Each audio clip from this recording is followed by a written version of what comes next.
maxay sabayloodu uga dalbadaan rakaabka inay ka furaan daahiyada iyo daboolada ka sareeya daaqadaha ka hor intaan diyaaradu kicin waase maxay sabab daaqadaha muraayadaha ka samaysan ee diyaaradaha looga dhigay kuwa yaryar oo haddana xajmigoodu khafiif yahay xilli ay diyaaraduhuna yihiin gaadiidka waaweyn barnaamijkan xogta taasoo waxaynu ku qaadaynaa jawaabaha aynu uga baahanahay su'aalahaasi su'aasha ugu horeysa ah maxaa daaqadaha diyaaradaha looga dhigay kuwo sida goobaabinta oo kale u wareegsan oo looga dhigi waayay kuwa afar gees ah ayaa sababteeda waxa lagu sheegay iyadoo daaqadaha afar geestahi ay badanaa leeyihiin galdaloolooyin khasaare dhalin kara haddii ay wax shil ah diyaaradu ku gasho hawada ay duulayso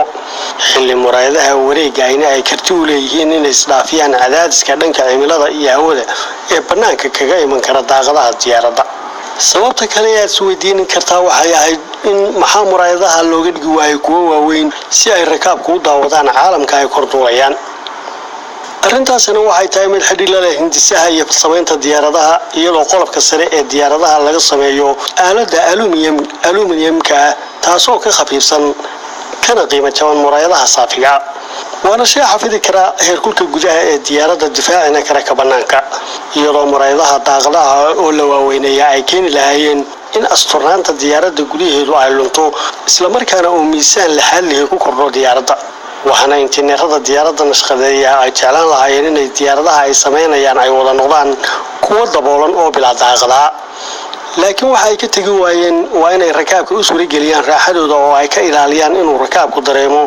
sidii ay daasada yar ee tamaandhada oo kale ku dhex jiraan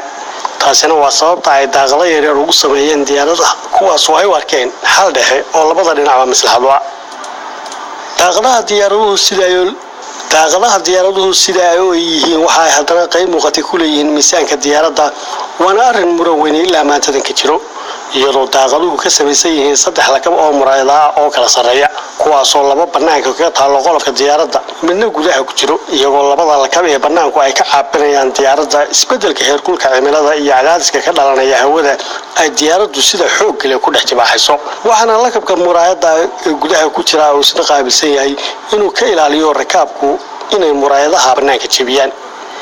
muraayadaha khafiifka ee daaqadaha diyaaradaha la geliyay waxaa loogu talagalay inaanay diyaaradaha ku kordhin miisaan dheeraada isla markaana aanay kor u qaadin xaddiga shidaalka ee diyaaraddu isticmaalayso xilliidhina aanay gelin masaafadii rakaabku fadhiisan lahaayeen ama aanay yarayninba badeecadihii ay diyaaraddu qaadi lahayd arrimahaasoo dhammina aanay keenin in dakhligii ay soo xarayn lahayd diyaaradduna uu yaraado dalabka ay duuliyaashu ku codsadaan rakaabka diyaaradda ee ku saabsan inay daahiyada iyo wixii kale ee daboolayay ka leexiyaan muraayadaha diyaaradda ka hor inta aanay kicin diyaaraddu ayaa ujeedada laga leeyahay waxa ay tahay in rakaabku ay arki karaan oo dareemi karaan haddii dab ka kaco diyaaradda dusheeda sare ama cillad kale oo ay fahmi karaan ay